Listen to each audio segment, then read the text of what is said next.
Scatter.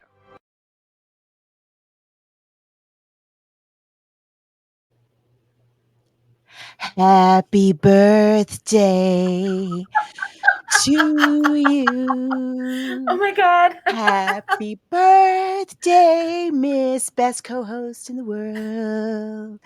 I had to get my money's worth out of this dreadful. For those of you listening and not watching the video, Margot is I'm wearing taking a it off. blonde wig. It is my birthday today, and Marilyn Monroe is in this movie today. So, Margot, thank you so much. That was the sweetest introduction.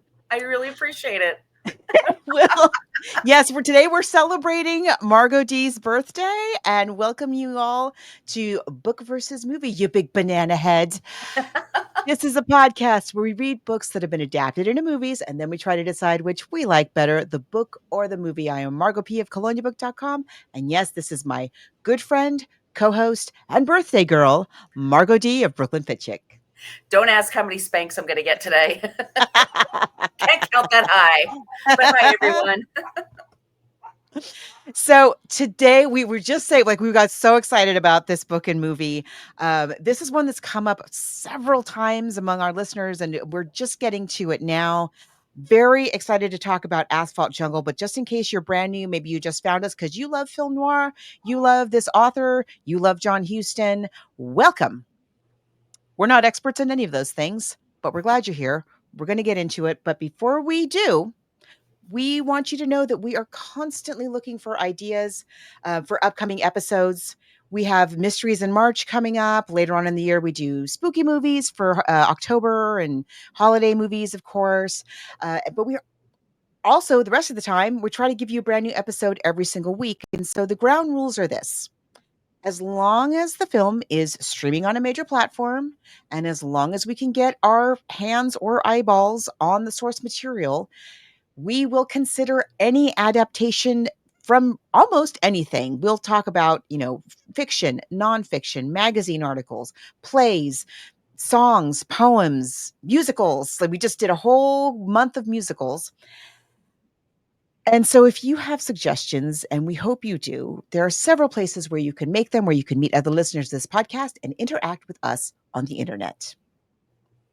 Yes, we do have a basic Facebook page. Be sure to like it.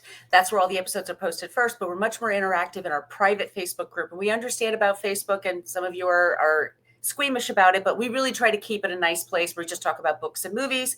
You type in book VS movie podcast group and ask to join. We have 2 lists going on in there from our super fan Thaddeus. There's one of the episodes we've covered in the past, and then also a list of show ideas for the future, but also other places you can reach out to us. And people have been reaching out to us lately, Margot. We have on Threads, Instagram, and Blue Sky. We're at Book versus a Movie, and then we have an old timey email, Book versus Movie Podcast, spelled it all out at gmail.com. Also, if you would like some stickers, we both have a stack of stickers. Email us your address, and one of us will drop them in the mail for you. Toot sweet. Yes, and if you really enjoy the show, if you want to hear some of our back catalog, because we have been at this for over 10 years, you can also support us on Patreon. Yes, Patreon. We've decided to take everything from 2023 and then previous to that on our Patreon wall. Up there right now is Hustlers. That's based on a magazine article, by the way, and we really love that movie. Phantom of the Opera, Carmen Jones. What's coming up is The Insider, How to Make an American Quilt, MASH, and Austin Land. Those are all going to be dropping, and they're only going to be available on Patreon. But we have, like Margot said, we have so much on there. Also, our old episodes from our first couple of years. We were just little baby, podcasters just figuring our way out. We have some episodes there that are for free, so you can listen to them, and you can, reach out to us, say, hey, why don't you redo this episode? It's a great movie, but maybe you could redo it. We'd love that suggestion. Also, we put all of the clips that you see today. YouTube will do something to this. We're not sure what, but we try to post it on our social media, and Meta gets very strange sometimes. TikTok gets very strange sometimes, but they're all there on our Patreon wall for free. So if you're interested in any of these clips, sign up for Patreon just for free, and you can find them there. Yeah, I feel like YouTube is getting more and more aggressive with their copyright dings. Everybody's feeling it. Yeah, It was I'm all hearing that fine for other until people because I Convoy. pull things from YouTube. I Yes. know. Yeah, ever since Convoy, it's been a bumpy road. Okay. They're out on it. They're on to us, Margot. I know. I said before we started, like we're not experts about any of the things that we're going to talk about right now, but we've covered many film noir classics. Most of them, most I think all of them that we've covered have been adapted from books. Some by very famous writers and some by not so famous writers. And I always forget, we say film noir like it's I don't know, like it's Art Deco or like the Busby Berkeley era, but it's a long Hmm. period. It's not like I say period, it's not even a period. It's not confined to a specific decade even. It is a style, a very American style that very influential. And it's sometimes we see things that are in the same style that are being made today, but this is really uh a classic film noir kind of story or noir story from a classic author of the genre. Today, we're going to be talking about W.R. Burnett and the Asphalt Jungle. But let's talk about this very uh, prolific and My important author. We don't talk about him enough. No, no. So W.R. Burnett, that's his pen name. It's William Riley Burnett. He was born November 25th, 1899 in Springfield, Ohio. That's kind of important. He is from the Midwest and he writes about the Midwest quite a bit. He lived to 1982. He was a novelist and a screenwriter. And he started the job pretty soon. And he wrote Little Caesar is like the thing he's most known for, and that's one of Margot's favorite movies. And we'll definitely cover that one day. We'll definitely Oh, add that I to a know. I list can't wait. because it's considered just one of the best. I mean, I'm looking at, I mean, there's dozens and dozens and dozens listed on his Wikipedia page of just so many books and movies and screenplays that he's written, and screenplays he's adapted from other authors' work. He's just, like Margot said, a prolific writer. And this book came out in 1949, and Yeah.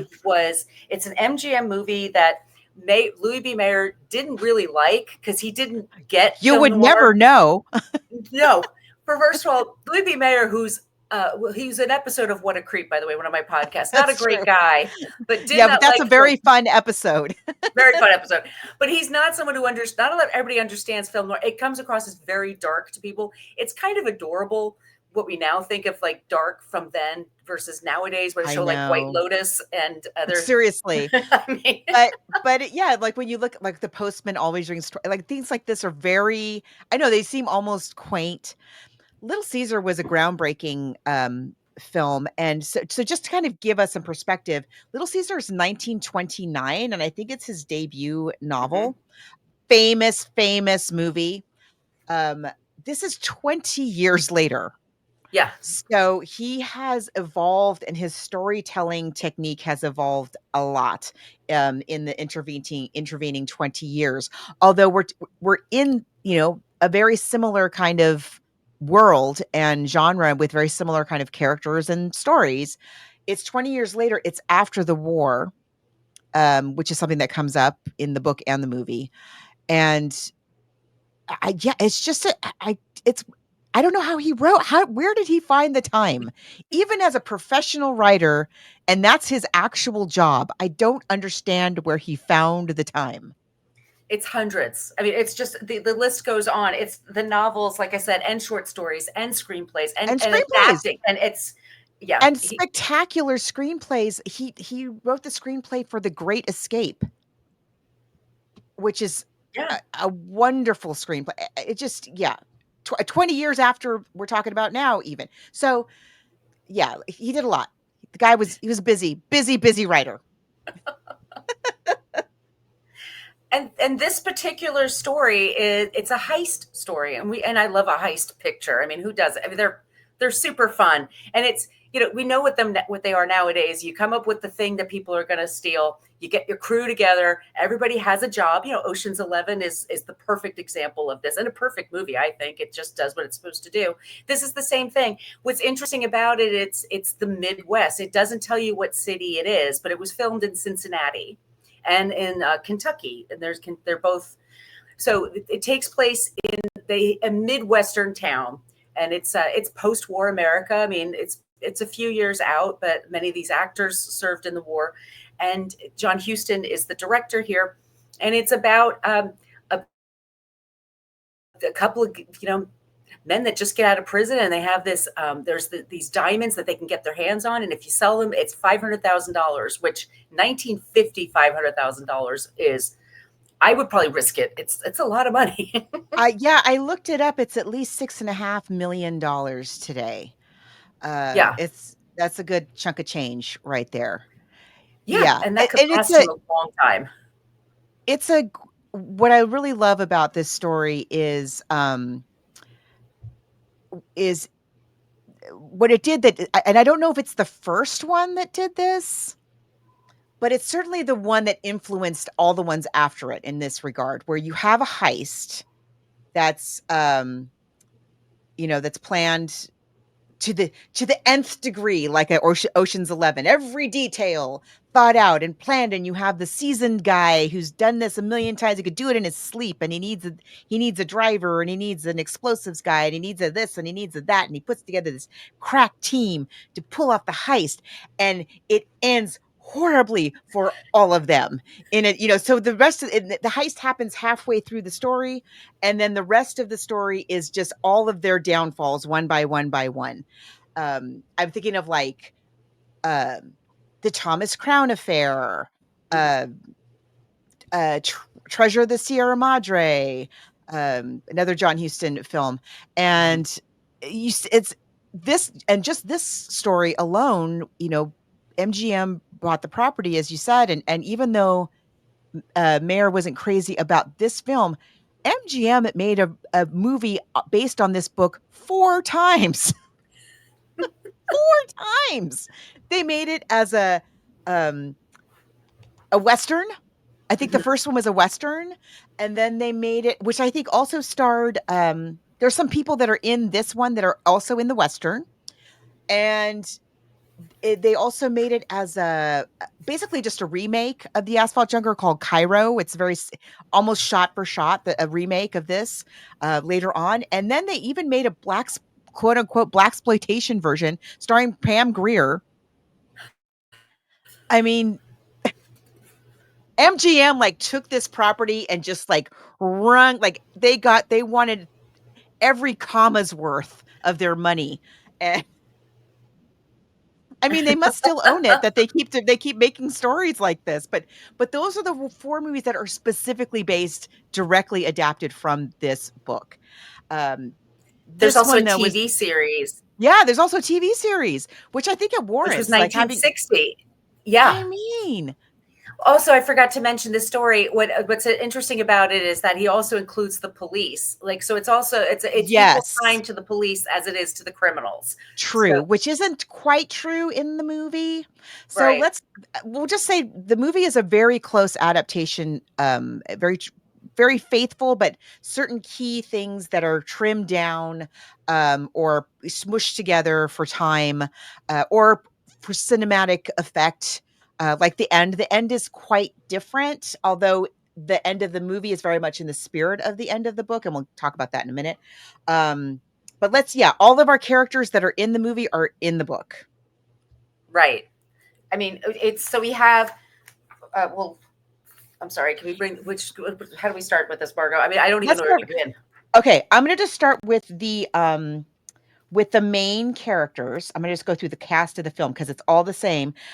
So the story in the book, it begins with the police commissioner. And it's quite a long scene actually, because they want to establish that this police commissioner is an honest guy, and he really believes in police work, and he really believes in justice. He has zero political ambitions, although everybody in the book tells him multiple times that he should run for office and that he should do this or that for publicity. And so it opens with him having a press conference in which he's chastising the press for multiple stories they've done about crooked cops. And he's um, and the press end up feeling ashamed. They feel bad at the end. The press is also a character in the book in a way that it's not in the movie too. So we also see some back and forth with reporters and among reporters about how they're covering these stories in the city.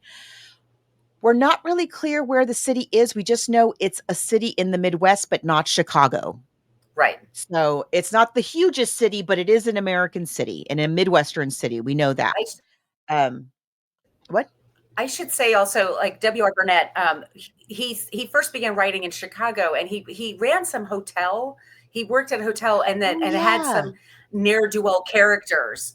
And so that's how he wrote Little Caesar. I mean, he was used to talking to criminals, and he associated with criminals. And people told him, "Why are you doing this?" And he said, "Because they have the best stories." Like, they know exactly what's happening in this town. They know exactly what's going on. They know all the politicians that are on the take. They know the people who aren't on the take. So that's why he's been criticized sometimes for, like, um, propping up these bad Glorifying. characters, Yeah. glorifying, maybe you could say, but or humanizing. But they were human to him. I mean, he knew these people, and people have different motivations to do lots of things or to go badly in different And directions. So they don't anyway, so have happy it's this endings. Midwestern city. No, no, and I mean, like, think about what's going on in America in 1950. So we've been out of the war only about 5 years at this point. I mean, America is on the rise. I mean, that we have the GI Bill, so there's lot of older students out there, but they're going into the workforce. Women are no longer as much into the workforce because they were now, yippee ki yay, you get to go home and be Yeah. a housewife. And Thanks for building those only for planes, some, Jane. yes, and Now make me yeah, a and sandwich. those homes. And those loans for homes only went to some GIs and not others. I mean, there's a lot of, like, unequal that's happening in America. There's a lot of inequality that's going on. So yes, America is kind of figuring itself out. And so here we are. It's 1950. They're in this little town, and so they have this. Is it is it a jewelry store? Is it like a department store? Okay. Like, Okay, and in the book we have, again, as I said, we open with this press conference and the police commissioner, who's a good guy. We go to a lot of trouble for us to understand what a good, solid guy he is, and he is. He genuinely is. And when the press conference is over and the reporters leave, though, we learn that he this all was a lot of bluster to distract from the fact that a recent a criminal mastermind was recently right. let out of jail, and the police have lost track of him. They don't actually know where Mr. Riemann Schneider is, and that is very troubling. And so we're like, dun dun dun, in the book, and now we cut to, so the book kind of is going in and out of all of these different worlds. The people in power, the police commissioner, the reporters, and the different echelons of the criminal world too. There's definitely like different levels of Mhm. criminal that we're dealing with, and Mr. Riemann Schneider is pretty darn close to the top. He's very unassuming, and this is another thing. It's after World War II. He is a German immigrant, Mhm. and when we meet Mr. Riemann Schneider, and this it's alluded to in the movie, but it's not like it is in the book. When we meet Mr. Riemann Schneider, of course, he's just left prison. He's in a taxi cab that is also being driven by uh, a German immigrant as well. And so Riemann Schneider and the cab driver are going back and forth, and they're swapping stories, and it's really sweet. And but you see that these two very different immigrant stories. You have the hardworking, honest cab driver, Mhm. um, who is just shooting the breeze with a notorious criminal that the entire city is on the lookout for. I And the learned cab that. driver, oh, I'm go sorry, ahead. Mario. I learned that in Cincinnati has the second largest Oktoberfest in the world. So it's Oh, I didn't know Munich, and that. then it's Cincinnati. There are so many German Yes, there are so many German Wow. immigrants that moved into Ohio. So it makes sense to me that it takes place in Ohio. I didn't know that either. Ah, I was doing some study about Cincinnati and I found that out. So yeah, it's a huge German population in Cincinnati. I'm There you so go. ignorant of the middle of our country. I really I am I am it's too. embarrassing. I really know very little about it. So the cab driver drops him off at this really seedy guy. Now, really seedy place. I'm sorry.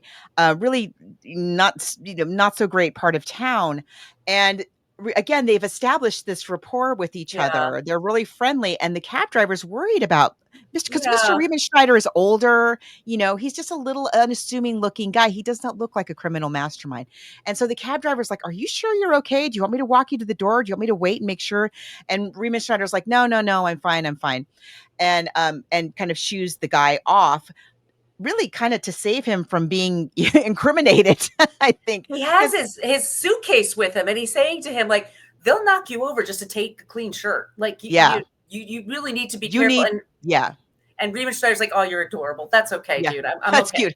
I'm fine. I'll be And so good." it turns out he has arrived at, he's been on, we learn that he's been in prison for some time. But he still keeps very close tabs on what is going on out in the outside world. And so he has arrived at the business place of a bookie named Cobby, and who's a pretty well off, runs this gambling, business. And Riemann Schneider informs Cobby that I keep wanting to say Dobby, like in Harry Potter, like the little I house know. elf. That was hard. Cobby, because it's Cobby and Dix. Um, Riemann Schneider informs Cobby that he has a very sophisticated plan for a heist that could make a very select number of criminals extremely wealthy. And he knows that Cobby has the connections to help set it up, and Cobby will also get a cut of this heist. And yes, it's to rob like the biggest jeweler. It's a jewel heist, the biggest jeweler in this Midwestern town, which is city, whatever it is. And let's say it's Cleveland, in Cleveland. And so then we have, just like you see in all of these caper heist films, you meet all the different members of the team, and Cobby knows everybody, or he either knows them directly or he knows the person who'll get the person, right? Mm-hmm. And the person who first they need somebody who can crack a safe or get into a safe, and or both. And that guy is a man named Louis Chiavelli. And I was so impressed in the movie they pronounced his name correctly. Yeah.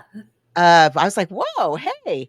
So, Louis, though, small wrinkle, Louis has gone legit. He's left his criminal life behind, and now he's a family man. He has a lovely wife named Marie and a brand new baby boy, little Louis Jr. And so he is, and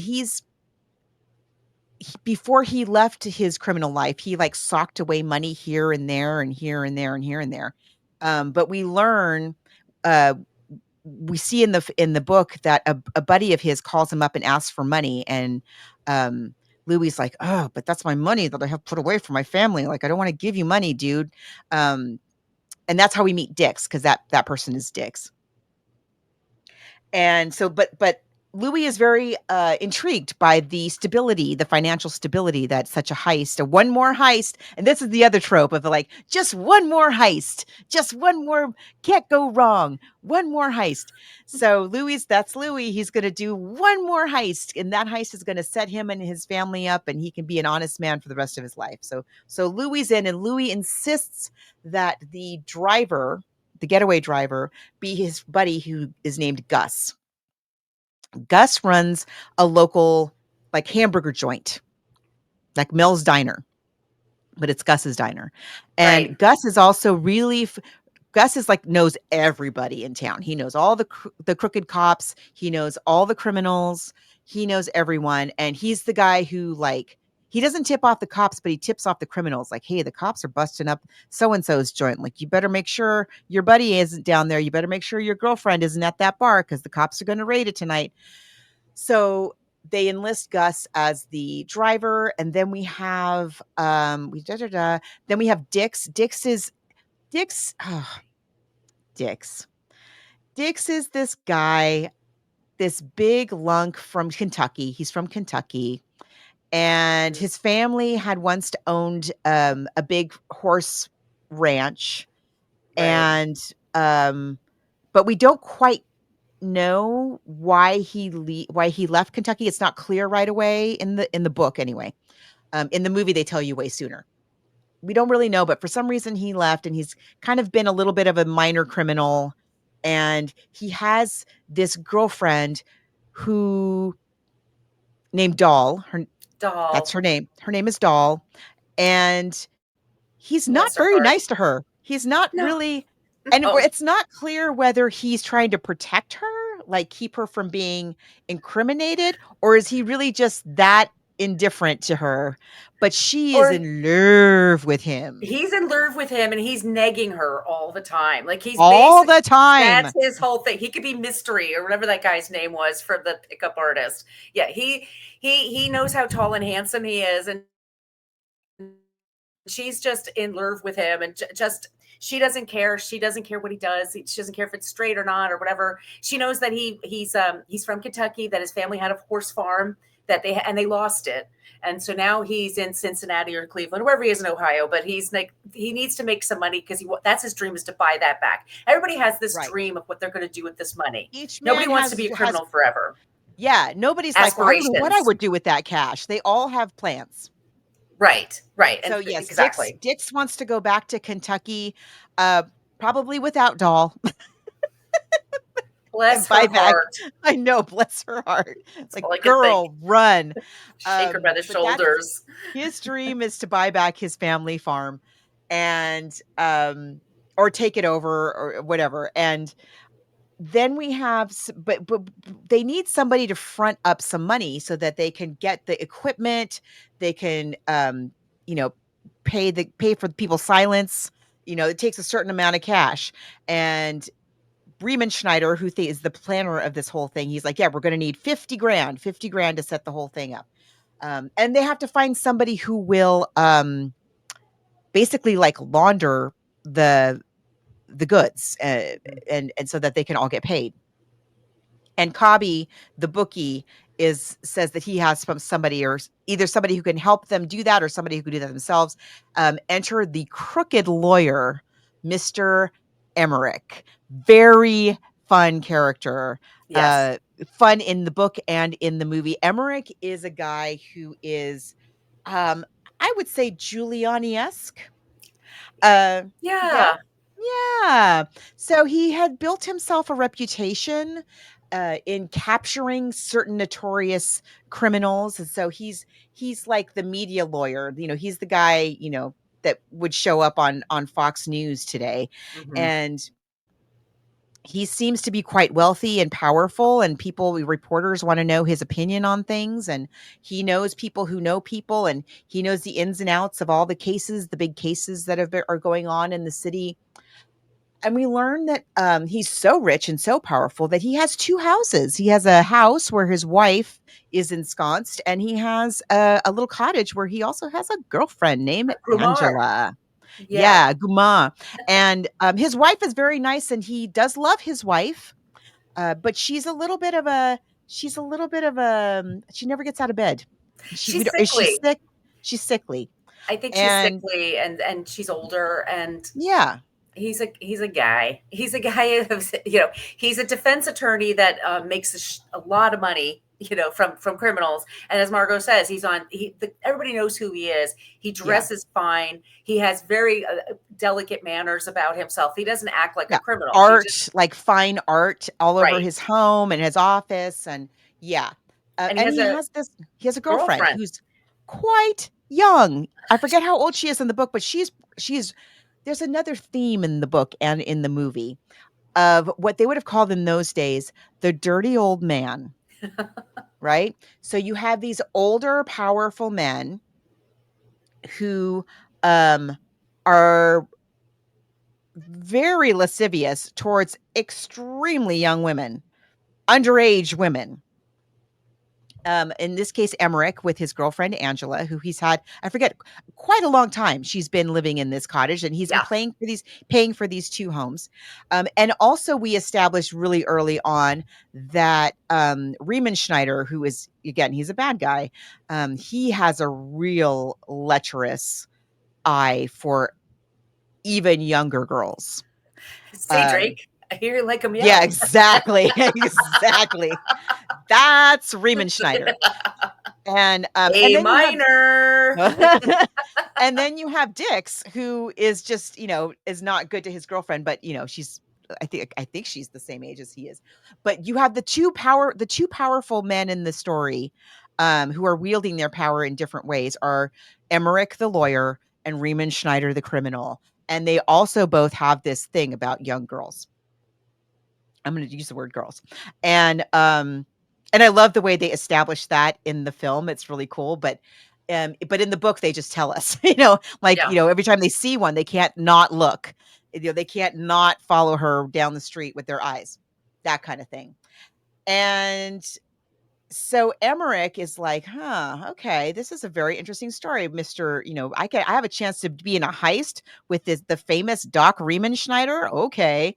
And he thinks like, he thinks he's smarter that this is the thing. It's the other two downfall of these two men. Each of them thinks they're smarter than everybody else.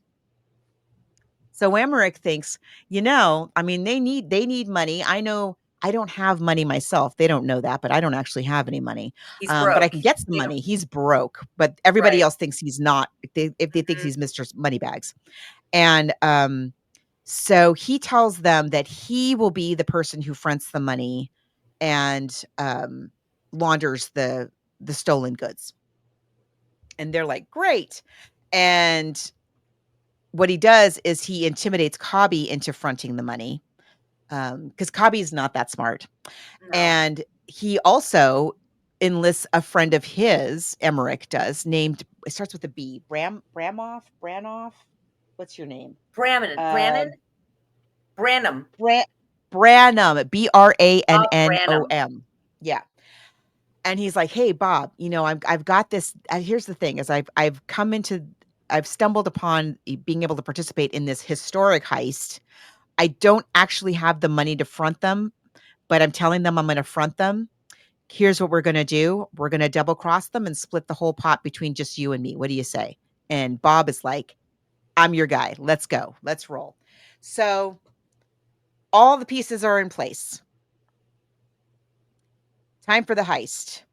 And just like in all these stories, at first it's all going to plan. They getaway cars in the exact right place at the exact right time, and they go boom down under the streets through a manhole, and the cops don't see them, and they go straight, straight to where the map says is the place into the building, and there it is, and they get into the building, and Louis the safecracker like breaks through the wall, and he gets into the jewel place, and they get into where the safe is, and he blows up the safe, but then the explosion from the safe sets off some alarms, Right. and now the cops are coming. Because the And whole I don't remember, downtown now is like they can hear these alarms. Like it's not in the building, but the other buildings around it. and I think that's one of the things about it being a Midwestern, not Chicago city, a smaller city, because it's quiet. Mhm.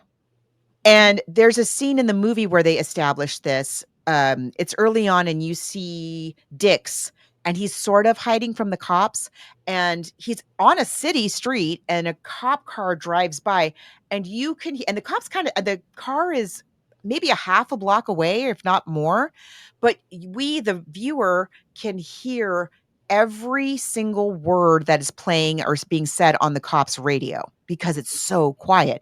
If it's New York City or Chicago, the streets packed with noise and cars and people and all hours. But this is not Chicago. It's not New York. It's perhaps Cleveland.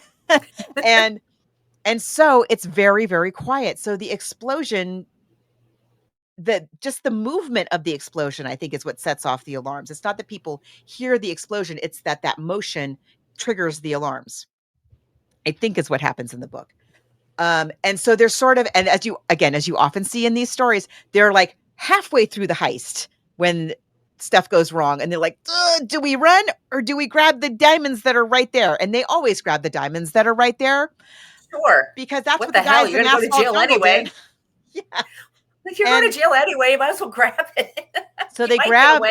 they grab that dough, and they're making their way out of the place, and I don't remember if it's a cop or a security guard, but but he's by himself. This armed guard of some kind comes in. He is investigating the noise because Yeah. he's um and they overtake him. He drops his gun because, of course, he has a gun because it's the U.S. even in 1949. He drops the gun. The gun goes off, and who does it shoot? Louis, the family man. And his kid is already sick too. So you're already worried His about kid his is sick kid and is sick. everything. Yes. Of course, his kid is sick. So, they can't take him to the hospital. Oh, no. No, Because it's no, a bullet no. wound. Yeah. Because it's a bullet wound. And, Hospitals have to report that. exactly. So they take Louis home, and Louis asks to go home. They take him Right. home.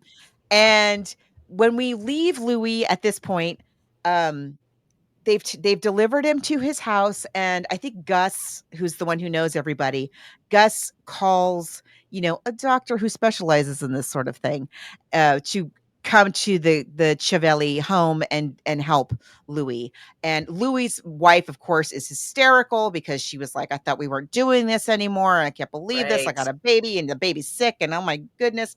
And so that's where we leave Louis and his family for a little bit. And now the other folks have to, now the other folks go to Emmerich, who's their money guy, and they're like, look, we got the diamonds, we need the money fast because we got it all blow, and maybe you should go underground for a little while too. And Emmerich's like, here's the thing though, like when I said I had the money, I didn't mean I had it like right now. Like, we're gonna have to just cool our heels here. And he's just stalling them so that um his heavy guy Branham can like overtake them. And they figure out what's going on. And I think Dix shoots Branham. Mm-hmm. Okay, so now Branham is dead. He instantly kills him. Branham is dead, and Emmerich is now up to his neck in a heist that has gone wrong, and he has a dead body and And a dead body. Right. And he's got a girlfriend who he's got a calls him girlfriend in the Uncle other Leon, room. by the way. Yeah. Who doesn't know what's going on, but she's not going to be happy. Oh, And he has a oh, it's wife. looking bad. It's not a great position for this guy who normally is very elegant and nobody ever sees anything bad about him. He always looks like I have everything under control. Nothing would pass Yes, him, right? he's He's Mr. that smart. Unflappable. Yes. Right. He's just as wise as these criminals. Like they can't get by him. But here he is. Okay, now I've got a dead body here. Yeah. Uh, And I think Branham is the one. Branham shoots Dix in the fight. mhm. Um, but but Dix like it's a what do you call that? It goes in and out of Yeah, just a his side. flesh wound It kind of. goes through, which if he could have gone to a doctor would probably be fine. But and also he's like a tough guy, and also he's not that smart. So Right. he's like, "No, I'm fine. I'm fine. I got it. I'm fine. I'm okay." And so he's just like holding on to this Dick, gunshot you mean? wound. Yeah. My Just favorite yeah. is when Doll says, "Oh," he's like, "Ah, it's hurting." And she goes, "I'll get you some aspirin." And she runs over like, I know. "Aspirin for this bullet Aspirin. wound?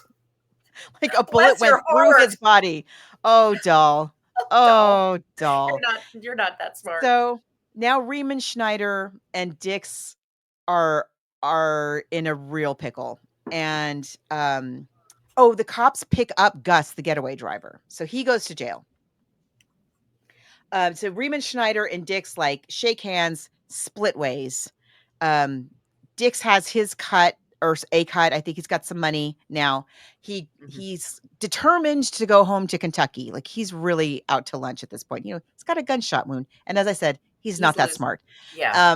Anyway, and he's bleeding profusely, and so he goes and gets asked. The only person he can ask to help him, who's definitely going to help him, Doll, good old Doll. Doll, can you get me a car? And she's like, "Well, you're wounded. Shouldn't we get a doctor?" He's like, "Nope, can't do that. Just need a car, thanks." And she's like, "Okay, well, let me drive at least." He's like, "Nope, I'm driving." I know, I know. You stubborn ding dong. Come on. And it's actually so they're driving. So then they're driving out of the city. And now we go back to Riemann Schneider. And Riemann Schneider also is like he knows he's got to get out of town. And he gets like a little bit out of town, and again with a cabbie. Like, he's very friendly with the cabbies for some reason. And he's like, "You know what? Before we get on the highway, I forget what there's for some reason they're not going to be able to stop for a while." So he decides to stop at this burger joint, like the last place that they can stop. Okay. And he's the subject of a statewide manhunt, but sure, burgers, why not? So he's getting a burger, He's hungry, and Margot. he's hungry, but he He's also knows, begging. like, he knows he's not gonna eat for a while, so yeah, he wants to eat. So he gets his cheeseburger or whatever, and, he's about to leave, but then he notices there's and it's late at night. It's like 11:30 at night, if not later, and there's some kids in the diner, and by kids, I mean, like, 14. Bunch of boys and 1 girl. Mhm. And he's watching the girl and ogling the girl, and the girl is trying to get the boys to, play her some music on the jukebox, but they're out of nickels. And so Riemann Schneider, who's just robbed a jeweler, is like, "I've got nickels. I got you some nickels, honey. Here's Yeah, how about I put nickels in and you dance and I watch?" And he's such an unassuming, like, Right. little That's old the thing. He man that doesn't look threatening. none of the boys for a moment think like, "This guy is a dirty old man who's ogling our friend." Like, it doesn't occur to them. Even the guy who Right. runs the diner isn't like, "Why don't you stop watching? Like, maybe don't watch the kids." Um, but so he just gives her a whole stack of nickels, and sits and watches her dance because he can. And he sits for kind of a long time, longer than perhaps he should have, and long enough for the cops to show up and Yep. see his very recognizable face in the diner. And as soon as he sets foot outside, they snatch him up. And he says to the cops, like, "How long were you out here?" And they were like, 2 or 3 minutes." And then he's like, "Yes, it's the length of a song. Got it. Yeah. Yeah, I did that." That one extra song it was. One extra song, and now he's going to prison for the rest of his life. And then we go back, but so that's everybody accounted for. Everyone's either dead or in jail, except for Dix, who again has a gunshot wound Mhm. that has just barely been wrapped up. And he's behind the wheel. That's exciting. With Doll driving to Kentucky. Now here's where the ending is Sure. very different than in the film. In the film, and I love the way it is in the film. In the film, they get to the ranch. We know his family doesn't own it anymore, but he gets out and he dies. He collapses at like 3 steps onto the ranch, and he collapses, and that's the end of the film, and it's gorgeous. In Mhm. the book, they arrive at the ranch. He thinks he's home. He goes up to the front, and he's also delirious from bleeding so much. And Dahl doesn't know what's what. Like, does his family Jeez. live here? I Is this even like it? She knows the name of the ranch, and this is definitely that ranch. The sign says so. And um, so Dix stumbles up to the door and pounds on the door, and this stranger answers. This Polish immigrant. So we have this like themes of like these immigrants, and Mhm. and it's so interesting. And the Polish immigrant says to Dix, um, "Your family sold the place after your dad died. Your mom and your brother are living in a little place in the city now, whatever city that is in Kentucky, but they're in town and they live in this little place in town." And he gives them the address. And Dix is like barely holding on to consciousness at this point. And Doll's like basically just carrying him. She's like, "Yeah, I'm driving now. If we're going there, I'm definitely driving. This is, we're not arguing about this anymore."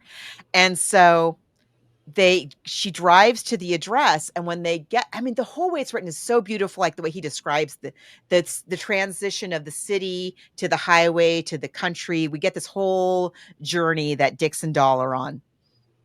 And now they're driving into the little town in Kentucky. And it's a little downtown, little main street. And they pull up in front of this tiny little house down there, and um Dix kind of perks up and he's like, "Wait, this house?" Turns out when he was a kid, like a teenager and living on the ranch, he had a girlfriend who lived in this house. Oh, right. And he has all these memories. He goes into, because he's in and out. He's with the blood loss and everything, and so he goes into this whole reverie about the girl Sue Ellen or whatever her name was that he dated, and how there was a swing on the porch, and he and his brother broke the swing, and the dad got mad, and what the fence looked like, and what the girlfriend was like, and the whole thing. And Doll is like, "I don't know what is going on. I just know we got to get this guy some help."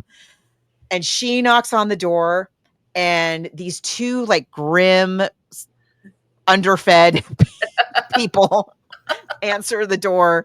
One we learn is Dix's brother, Woodruff, I think is his name. I know it starts with a W. And the other is his mother, Dix's mom. And they live in this absolutely threadbare little shack that Dix's girlfriend used to live in. And he even recognizes some of the furniture that was there when his girlfriend lived there. Like, that's how broke these two are. And also, significantly, again, the symbolism, his older brother um is like a sheriff's deputy. He's law enforcement. He's not making the big bucks, or it would seem even a livable wage, No, but I was gonna say, yeah. he He has is a a job. local. Yeah, he has a job, and that job is as an officer of some kind, a local, law enforcement officer. And so arguably in the end, the law does get Dix, right? And so Dix, they lay him out there, in the little room, and he's back at the ranch, and he's hallucinating about this horse that they had, because the dad bred horses. That's what they did at the ranch. They had families and families of generations. But the war has happened. The depression has happened. A lot of people lost, generational wealth that way. Right. And the brother's like, "Geez, I haven't thought about that horse in 40 years. I can't believe he's talking about that horse." And then Dix dies, and that's the end of the story. So I think we go back to the police commissioner, who's like, "Well, got it all sewed up. Told you, fellas, justice always wins." And that's the end. But I love that whole passage with Dix and Doll. Like, it's long, it's a whole long journey that they go on. And it's barely touched on in the film at all, but I totally get why. It would have been like, why are we going on this long trip with Dix and Right. Doll? But in the book, it just somehow it works really well, because we've gone on these reveries. Oh, I forgot to mention that, and I can't remember, it's different in the movie than it is in the book, but at some point somebody bursts in on, we do catch up with Louis's family, and we learn that Louis has died and his wife Right. is despondent. In the book, it's quite a long scene of the wife, and it's really the wife, and she's being comforted by all of her neighbors who are also widows Yeah. for one reason or another, and they're like, "Don't cry, he's in a better place. He's with my husband. I'm sure they're waiting for us." It's really sad. Right. And yeah, whereas they allude to it differently in the movie than they do in the book. But yeah, so Louis' one more heist, of course, was the last, because that it always is. And but it's all of these things that we think about as tropes now are tropes because of, arguably because of Asphalt Jungle. Right. And you saw them before, but not really. This is really, people have just copied this story over and over and over again. Yeah. So it's really well written. I was telling Margot, like, I stayed up too late last night because I wanted to know what happened next. I wanted to know what happened next. And Yes. then when I got to that part about Dix and Doll, I mean, I could not put it down. Even though nothing's really happening, they're just driving places. It's like And I like G Gus. Gus is and we have this I in the movie know. too. Gus is he's a very interesting character. He's somebody that like right, he knows all the ne'er do wells and what they're doing, and he always protects them over the cops. So he does know the cops, and they all know him. But he's also a Yeah. big fan of cats, and he takes care of the kitty cats in the neighborhood. They come and he feeds them on the counter. And if you go in there and you just got to deal with that. That's part of You like better being not there. object to a cat Yeah, eating on the counter where you're he gonna will throw eat you because out. He's a he's gonna throw yeah, you out. he will grab you by the scruff of your neck and throw you out. He likes the cats more than you. So it's these interesting characters. They all have their interesting quirks, and it's really well done, and it's very smart. And much of the dialogue when you watch the movie, and John Huston was a big fan of W.R. Burnett's work and had corresponded with him when they were putting the screenplay together, and said, I'm thinking of changing this and using that, and we're gonna. And much of the dialogue is directed from the book. I mean, it's Oh, super smart. absolutely. You big banana head, that's straight out of the book. Oh, And in fact, that there's in the book, it goes a little bit farther that she says, "You big banana head," and he's like, "Banana head?" right. And it's the worst you could think of. And even she sort of in the moment, she's like, I'm trying to call him something, but I don't know what to say. So she just calls him a banana head versus a son of a bitch or whatever we would say now. But So funny. it's cute. It's very cute, and it just shows her naivete and how much of a Right. And child she's she young. is. She's She's a very minor. young. Yep.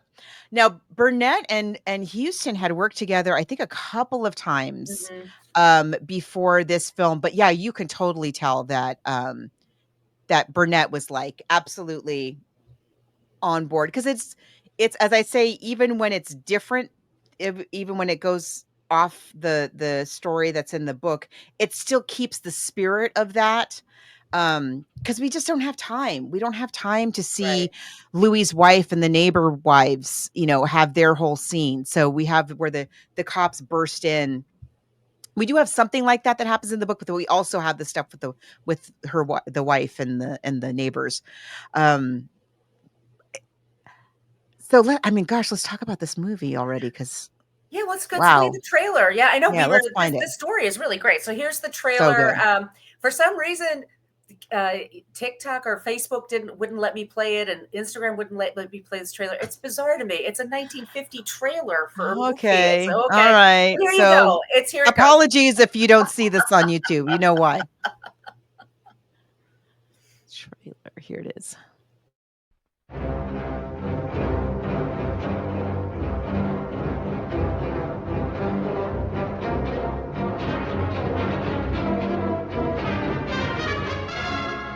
Only the author of Little Caesar could tell so dramatic a story. Only the director of The Treasure of Sierra Madre could film it with such power. Only once in a decade does the screen come up with such absorbing characters. Sterling Hayden as Dix Handley, a hooligan with a twisted dream. Jean Hagen as Doll, the dime-a-dance dame who wanted to share that shabby dream. Let me go with you. Please, Dix, please. Are you crazy? I'm on the lam. I'm on it bad, packing heat. If there's any trouble, what good would you be? I could drive. No, no. I'm wanted on a killing rap. You know what that means. I don't care. I just want to be with you. Louis Calhern as Emmerich, the big-time mouthpiece with crime on his mind. Oh, I suppose a fella should stick to his own trade, but I know some pretty big men around here that might not be averse to a deal like this if they're properly approached. Highly respectable men, I might add. Sam Jaffe as Doc. He's got $1 million in that little black bag, and a jitterbug cost him every dime of it.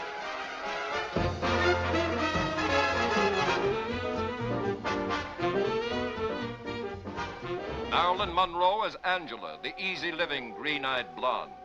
Haven't you bothered me enough, you big banana head? Just try breaking my door, and Mr. Emmerich will throw you out of the house.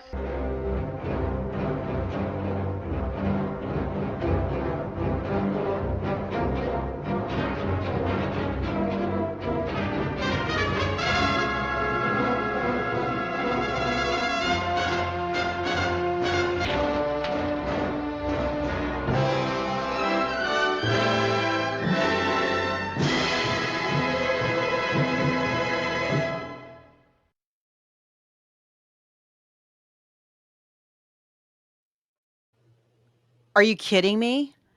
Who's not going to watch this movie? Who's not going to want to see that? I want to see it again right now. I know. I just watched it again this afternoon, my third time this week. It's so good. It's so good. It's so smart. It's just, First of all, it's gorgeous. if you think old pictures, they're like, yeah. Oh, yeah. It's, yeah. Should we talk about the cast? This cast. First of all, John Huston. Just Right. a giant. Just a giant. I don't, again, just like W.R. Burnett, how? How did he do it? How did he make so many classic movies?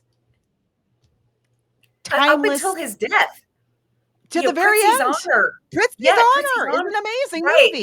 Which is on our list. It's definitely on our list. We'll definitely cover that one day. And he was an actor. And yes, he's a great actor too. And he's a brilliant super actor. Good. Yes.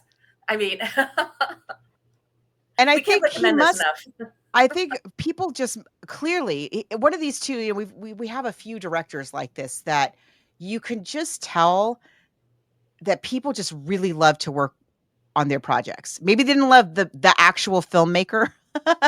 Maybe they were like notoriously difficult. Some of them are, but people, you see one of these where you see over and over and over again the same people, like W.R. Burnett working on the screenplay, giving us our source material here. You see the same actors over and over again that come, right. and this is a very interesting piece. This cast at this point in history is who else but John Huston could have brought these folks together? They were all New York actors. Most of them were New York actor friends in New York. And that's one of the reasons why he picked them, because they weren't movie stars. Sterling was, but the rest of them were more character actors, or they were theater actors. So they had a camaraderie amongst themselves. So we have Sterling Hayden as Dix Hanley, and Sterling Hayden is the cop McCluskey in The Godfather. That's what he's most known for. He's 6'5", devastatingly handsome, like Brad Pitt handsome. Wow. Seriously. And and genuinely scary in this movie. Yeah. Yes. He's very taciturn, and sometimes, that can just come across as kind of quiet or boring, and not with him. He has these dark eyes too. Like he's just like looking at you sometimes, and he's just taking in what you're saying, and it's kind of unnerving. He's great. Lewis Calhern as Alonzo D. Emmerich is fantastic. So once again, elegant. He just comes across as and then he stops every once in a while. He goes, "Actually, I'm broke. Actually, I'm bankrupt. I'm gonna have to. I gotta do this because, but he doesn't lose his cool. He's kind of on the precipice, but he's not losing it. Jane Hagen as Doll is. And I was so sad to hear she died very young. She was barely got sick in her 40s. Yeah. Most people know her as I forget the character's name in Singing in the Rain, the one that Debbie Reynolds is dubbing because she can't sing. James Whitnor as Gus, and he's played Brooks in The Shawshank Redemption. He's wonderful. This performance is so good. We talked about him when we talked about Oklahoma. That's right. He plays Annie. What's her name? Ado Annie? Yes, Ado Annie. He's Ado Annie's father with the shotgun that makes her marry Eddie Albert. Totally different kind of character, right? Just like with Jean Hagen, like doing comedy, and then here she's just heartbreaking. You just want to shake her by the shoulders. Sam Jaffe is Doc Erwin Reitenschneider, he was nominated for an Academy Award. Is once again, also I would just say elegant, like just doesn't carry himself as somebody who's going to lose control. He's super smart. They ask, "What's it like to be in prison?" He goes, "It's not so bad. You got to figure, he just, wow. John McIntyre is Police Commissioner Hardy. He's also, I love the suits he was wearing. He just looks amazing. He's the super honest police commissioner, like Commissioner Gordon in Batman. Yes. Lieutenant Barry Kelly is Lieutenant Dietrich. Not as honest, but also I think he's sort of like, look, we can't handle everything that's happening here. Like, I got to let some stuff go. And he's like, no, you have to catch all the criminals. And you can get this. Very honest, very earnest man. But he's great. Anthony Caruso is Louis Chiavelli. He's Yeah. very good. Teresa Celli Is his wife, the Miss Marie. plays Yeah. Marilyn Monroe plays Angela. Maria. And then Marilyn Monroe, who's not even listed in the credits because it's so early in her career. And then like a year later, they then started adding her and ever since then on the television, stuff like that. And she's great as Angela. I mean, she wears a suit in the first scene that she's in, like sleeping on the couch. That suit Oh she's my gosh, wearing. that suit is so gorgeous. Did they paint it on her? It's so pretty. We'll show her. I mean, she's just, I mean, but there's so many other people. I mean, and Helene Stanley is Janine, the girl that's dancing, and we'll have a clip of Janine dancing later. But this cast is just top notch. I mean, everyone's just doing their best work. I should say it was nominated for a large number of awards. It comes out in May of 1950. So the Oscars are usually spring the year after. And it's the year of, oh my God, I just blanked on the name. It's Betty Davis movie, All About Eve. Sorry. That's the yes, year. that's right. Yes. So Marilyn Monroe is also in the same year in All About Eve. So it's a big year for her. It's a very, very big year for Marilyn Monroe. James Whitmore, by the way. James Whitmore in the 1970s was married to Audra Lindley, Mrs. Roper. Mrs. Roper? Yeah, they were married during the time that she was Mrs. Roper. She was married to James Whitmore. But how much do you want to hang out with that couple? I know, but of perhaps more important historical significance is the fact that, okay, as Margos says, it's right after or not right after, it's a few years after World War II where, not everybody is bouncing back, right? Right. And also in Hollywood, we've just gone through the McCarthy era. And interestingly, for this film, we have Sterling Hayden. Now, Sterling Hayden, and it is really sad. I'll just give you the broad strokes. Sterling Hayden named names. The government really threatened people and really intimidated them. And, not everybody, people handle that differently. He also deeply regretted it. For the rest of his life. Vocally, yes. Absolutely. Every time someone tried to shame him, he was like, you're right. I shouldn't have done that. He didn't understand. He was an iconoclast. This is a person that he left school when he was 17 and became a sailor. He and he was like, he was like in New England. He went to a bunch of different schools in New England. 17, he just takes off and he becomes a sailor. He acts for a little while, and then in World War II, he joins the OSI, and he's a spy with the OSI, and then he comes back again. He always had problems with. We've talked to him a lot with The Godfather, and also I think he was going to play Quint in Jaws. Like they really wanted him. That's right. In the Robert Shaw part, and I think you and I talked about him a lot. Yeah. But he always had. He didn't like to pay tax. He had a problem with the government after the HUAC hearing. So he stopped paying his taxes. So he couldn't live in America. So if he came to work, it was only for a short period of time. So he lived on an island for a while. I mean, he's just a fascinating person. But yes, the 1950s. Yes, at first you have the Hays Code. So there's only so much you could show. So in the movies, you can't profit from bad behavior. Mm-hmm. But the bad guys don't get away with. Yes. Now, in this case, in the book, that's exactly what happens. Like everybody meets the same end that they meet in the book. But also in the same cast as where you have Sterling Hayden. But this, I mean, we're talking about like, oh yes, he regretted it for the rest of his life. And he was super very vocal about his regret about that. Owned it. And owned it and never shied from talking about his shame about it. But this film is right after that happened. Number one. Mm-hmm. And number two, also in this cast, we have Sam Jaffe, who was blacklisted. Right. So they're both in this same cast, which to me says a lot about John Huston. That because all this stuff is still pretty fresh and raw. That the House Un-American Activities Commission is closer in the rearview mirror at this point for them than the outbreak of COVID is for us. You know, it's pretty recent. And yet they all the ensemble of this movie, the men, and I mean, there's not only two women. There's Angel, that's Marilyn Monroe. There's Doll, that's Jean Hagen. Then you have the wives. You have Emmerich's wife, May. who's wonderful.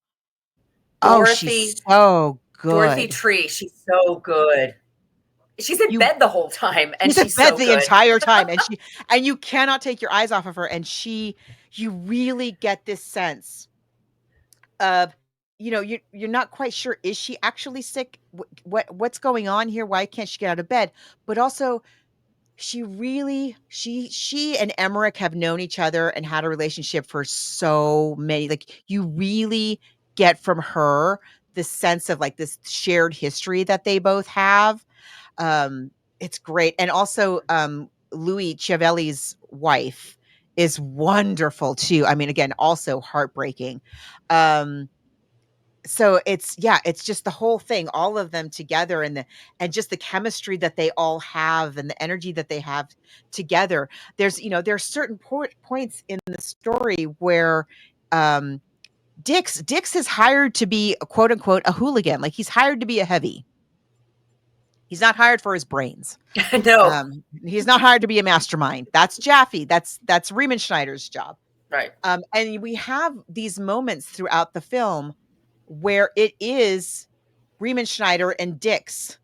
Riemenschneider sees Dix at the bookies, and it's like, tell me about this guy. Like, he seems useful, you know.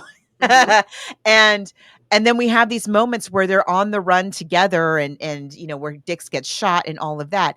And those are in real life, these are two men who were on completely opposite ends of a really terrible period in our history. And the chemistry is just, I totally buy it. Yeah. 100% buy all of the relationships. There's not a single one where I'm like, I love that we establish, I mean, Jaffe as Riemenschneider. It's so key. It's so key. He's so unassuming that it makes him terrifying. He's really scared. He's really scary, I should say. He's been in prison for a super long time in what we've established is a really, really scary prison with very scary criminals. And he's like, yeah, it's fine. Keep to yourself. I had ways to keep my mind occupied because Emmerich is like, I couldn't last a minute. And we also forgot to mention, like, Emmerich in the story, he says, I'm not going to jail. I couldn't last. And he probably couldn't because he's a defense attorney. I mean, he's older. I mean, there's lots of reasons why.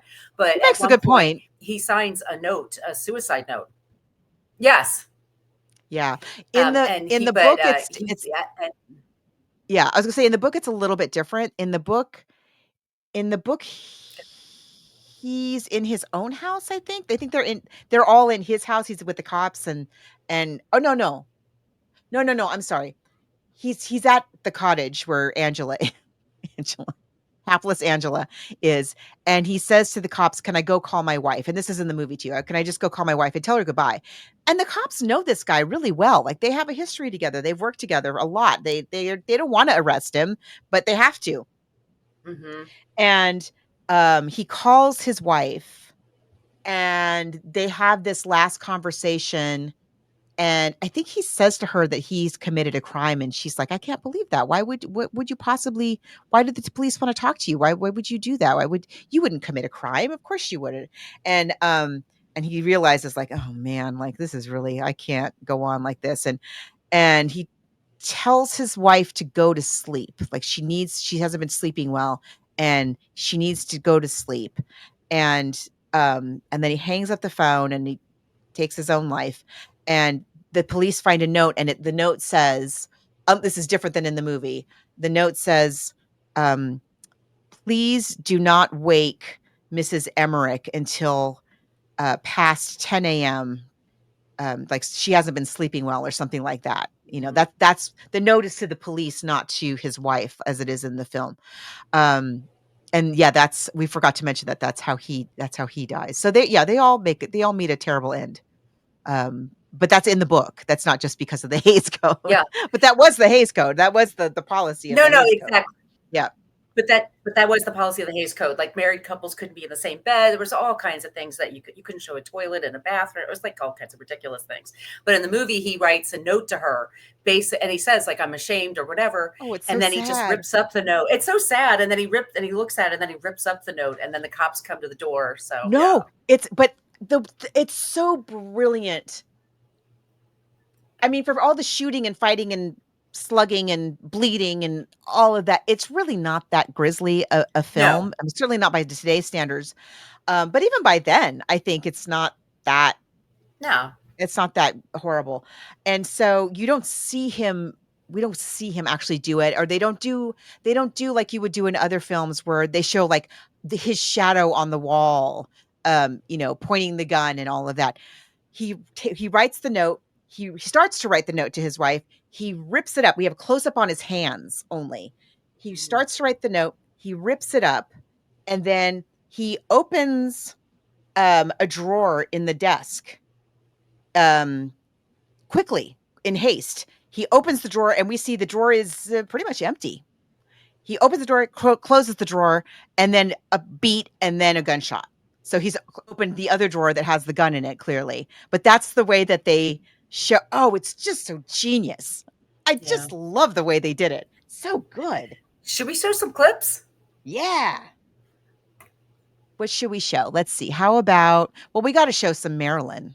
We've got to. Let's show. This is our first intro to Marilyn in this movie. And look, it's unforgettable.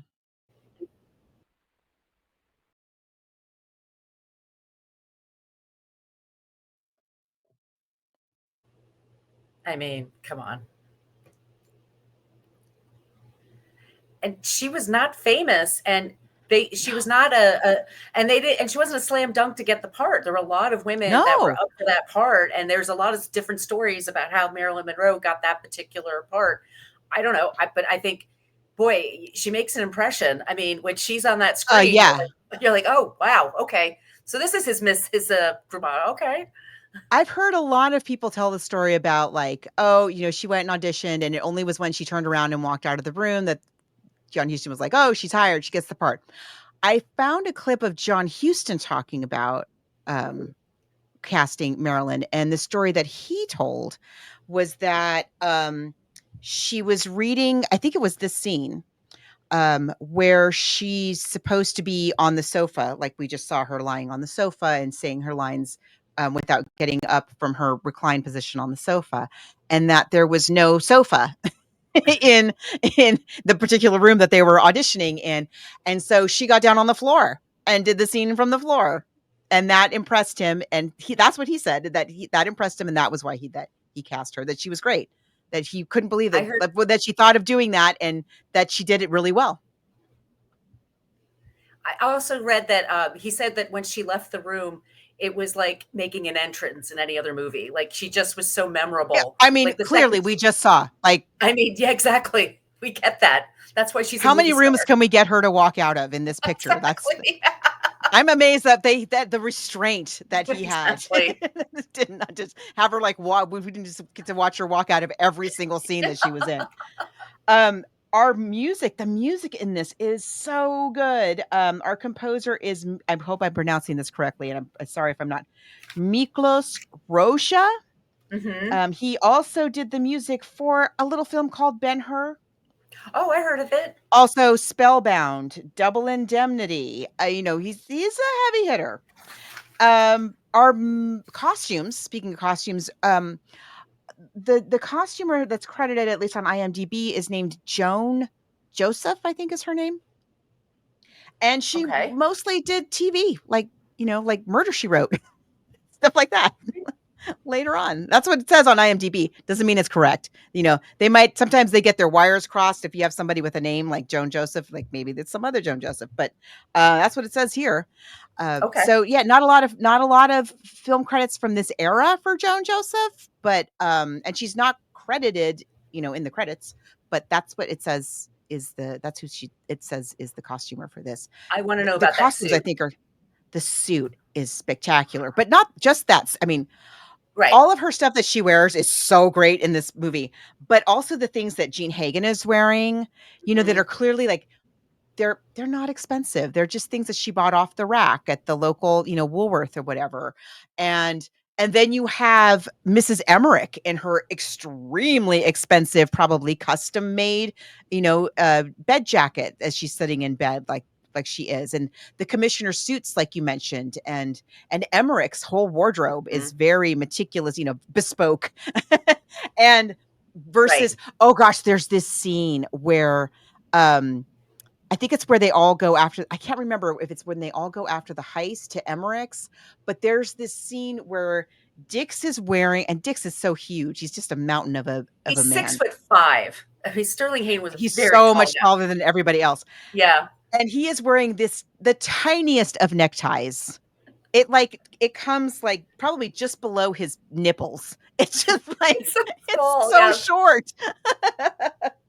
And where did he buy? He bought it out of some bin somewhere. It's not right. It's really wonderful, wonderful choices for the costume, the locations, and the sets. Yeah.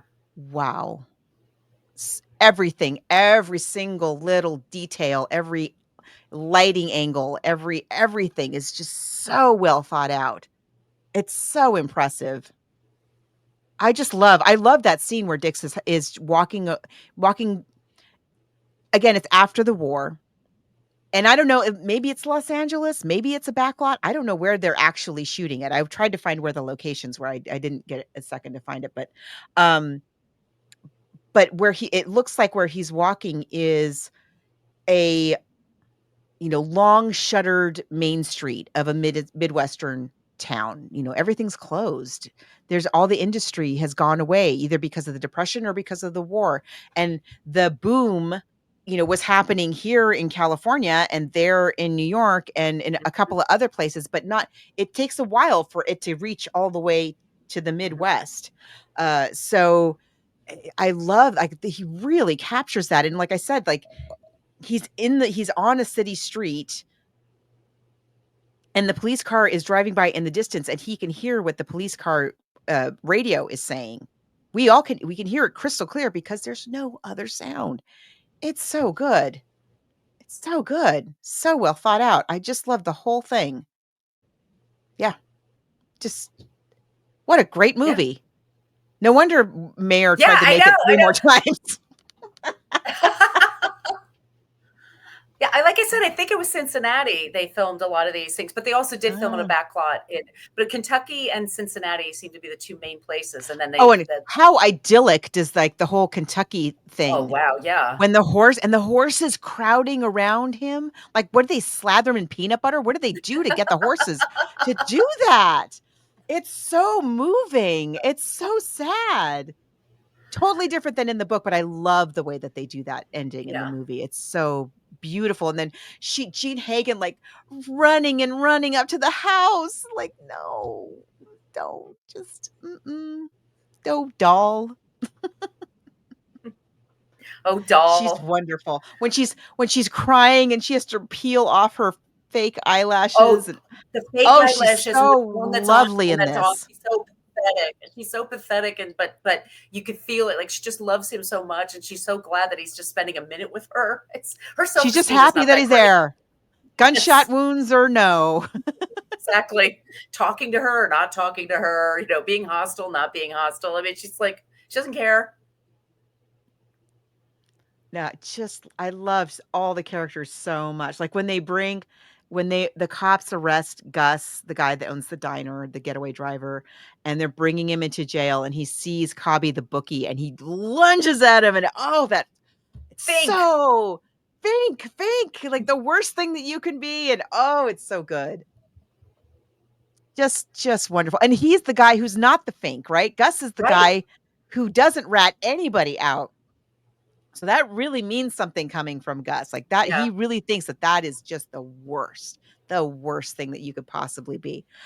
Oh, just just perfect. Just a perfect movie. I don't even know what else to say about it. Let's just watch something else. Let's see. Yeah. We've got let's see. How about let's watch Riemann Schneider. Riemann Schneider, The Dirty Old Man. Yes. Now, in the book, we established that because we're getting his inner dialogue and his inner thoughts. And in the movie, we establish it when he first shows up at Cobby's, and Cobby's like goes off in the other room for something for a minute, and Riemann Schneider spots that Cobby has like a bikini calendar on the wall, Yes. Oh, I right? love that. Yeah. And he like goes up and he's like, oh, and he like digs out his reading glasses so he can get it like as close, a clear, crystal clear picture. And he's like slowly and lasciviously flipping through this girly calendar. Oh, it's so great. So that's how we established like this man has a weakness. He does have a And weakness. Yes. oh yes. So let's get a load of Riemann Schneider's downfall, shall we?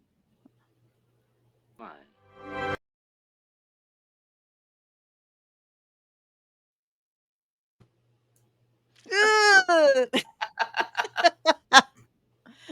But you notice how the cab driver has like a German accent Yeah. also? Yeah.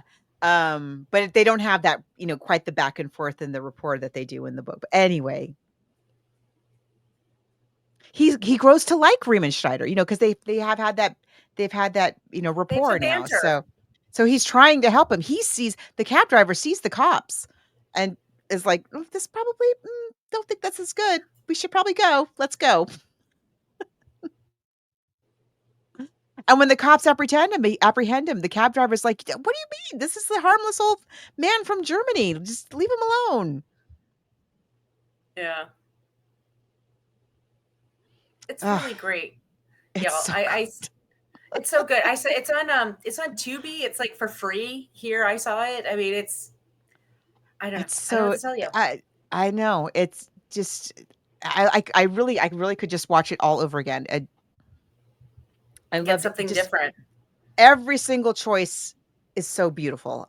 I just can't even believe. I don't know why in my memory of this movie, I was remembering it as being like a, I don't know. I was remembering it being like a not as good kind of gangstery movie as for some reason. I don't know why I had that in my mind, but it's I'd not. never It's seen it amazing. before. This was yeah. It's not. It's really really good. That's all I can say. It's great. It's really it's smart. Can we play that one before we go? It's the double cross. Oh,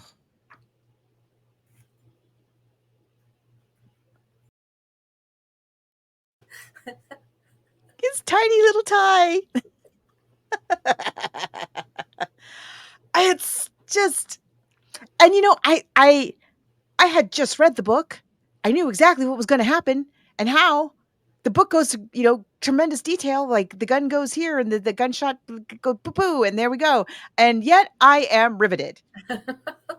I am riveted and astonished by this movie doing exactly what I just read about in the book. It's great.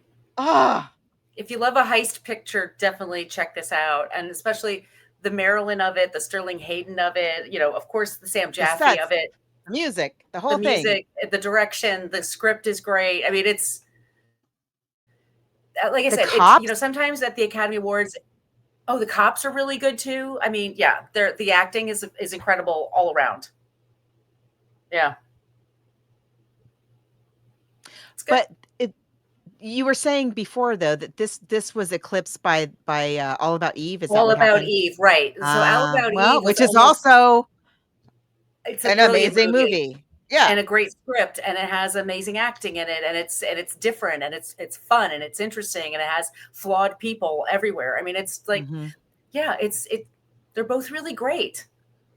So book or movie? I'm gonna pick the movie. I'm also gonna pick I love the book. I It's loved the really, book. really well written, and as I said, I couldn't put it down. I mean, it was kind of long for what we normally do, Right. and I I didn't mind it at all, blazed no, nor I. And, I I w I loved this movie so though. I mean, I love John Huston anyway. Just anyway. I just think he's, as you could probably tell I'm a fan. But in terms of the adaptation of this book, I was as impressed by the adaptation of this book and the artistry of it as I was when we talked about Night of the Hunter. Yeah. And, that was a great book, and I was just blown away by I just thought the direction and the whole thing of that film, that production was just Charles Lawton. whoa. Yeah. And this is definitely on par with that. I mean, people use the word masterpiece to talk about Asphalt Jungle, and all these years I was like, really, that gangster movie? But no, turns out I was super wrong, and I'm so glad because it's a wonderful, wonderful film. And oh, I cannot wait! I cannot wait to talk about our, some other John Huston and or W.L. Burrow. Is that what's his name? Burroughs. I want to say Burroughs. Yes. Burnett. W.R. Burnett. More, please. We need to talk about more of them. More. Love the whole team. Yes. This is no a notes. very, very high thumbs up, I guess you would say, like from the both of us. This is exceptional. This was really, really great. Yeah, So, really was. Usually you ask me. I know. Usually I ask you, what are we going to do next? Because we didn't talk about it. Because we did not talk about it, but we had a couple of people reach out to us, Margot, that are on the younger side, younger fans. Oh. And one of them was 15 and mentioned 10 Things I Hate About You. And it's based on Shakespeare's, and I'm blanking on the Shakespeare. Is it Taming of the Shrew? Taming of the Shrew, yes. Oh, okay. And it's streaming everywhere, and it's easy to get. Great. And I think it would just be really fun. We haven't done a Shakespeare in a while. It's been some time. Yeah. Okay. And that movie's really fun. I don't know that I've ever seen it. Oh, it's so great. It's really, I'm not sure I've seen it. Yeah, I think you'll like it. I think I really enjoy it. So that it's Heath Ledger. It's I've definitely not seen it. Yeah, it's really fun. So so that'll be. Let's do that next time. Great. Yes, please. I Hate About You. Absolutely. Great. Okay, awesome. So that's coming up next. Everybody, as you can tell, this is how we come up with things. So if you have ideas, please reach out. It could be you next. So the email ones, all those places I mentioned at the top of the show for social media. Our email once again is book versus movie podcast, spelled it all out, at gmail.com. If you'd like some stickers, please send us your address. We'll drop them in the mail. You can find us on Patreon. We have a bunch of clips of this movie on our Patreon wall. So go check that out there for free. But if you sign up, once again, we have some great movies that are up there. And thank you so much for listening. And Margot, where can they find you? You can find me online at coloniabook.com, and all my social media callouts are at She's Not Your Mama. And where can they find you? You can find me at brooklynfitchick.com. I'm at Brooklyn Fitchick for Threads and Instagram. I'm at Brooklyn Margot for TikTok and Blue Sky. And on the YouTube, I'm at my name, Margot Donahue. Okay, everyone, thank you so much for listening. We'll be talking about 10 Things I Hate About You next time. And be well. We'll be back soon. Oh, what are you going to play, Margot? We got something. We got a clip to take us out. I'm going to play Riemann Schneider talking about hoodlums and their usefulness. Ooh.